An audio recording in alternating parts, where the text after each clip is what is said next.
David, Oscar Pistorius admits to shooting Riva Steenkamp. Well, that's correct, Vuyo. What Oscar Pistorius is basically saying in the affidavit is that he thought on that morning on Valentine's Day that the person who was in the bathroom was an intruder, saying that he's previously been a victim of burglaries. He was quite scared. He thought Riva Steenkamp was still sleeping next to him when he heard the sounds coming from the bathroom area. And when he went to investigate, he called out, telling what he believed at the time were burglars to leave.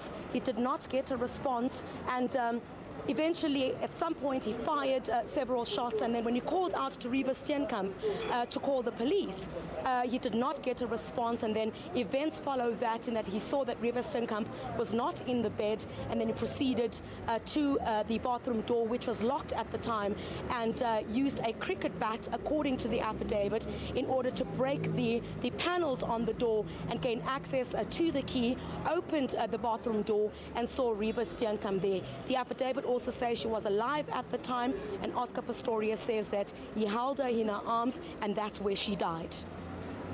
Now, Griselda, just problems with media accreditation that were encountered yesterday.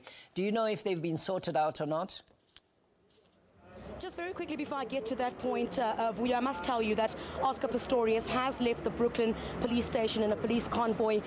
His head was covered with a jacket, and the windows were also covered with floor mats.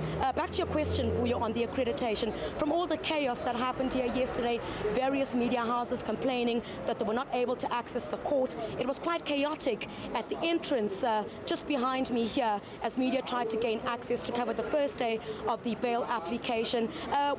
We've since been given instructions to come to the court at 7 o'clock. I'm sure you can see visuals on your screen of journalists who arrived very early this morning. There's actually a very long queue behind me towards my left. I'm not sure if you can see that. So basically what's going to happen now, the media will go in. One media house will be allowed, one media or journalist from each media house will be allowed to go into the courtroom. Photographers will continue to take pictures only before the proceedings and after. Then they will be moved to an overflow area where they will continue to watch the rest of the proceedings. So that remains to be seen, Vuyo. The accreditation process hasn't started. The line is still getting very long towards my left as journalists want to accredit before the proceedings get underway this morning. Griselda Lewis is SABC News reporter. She is outside of the Magistrates Court in Pretoria.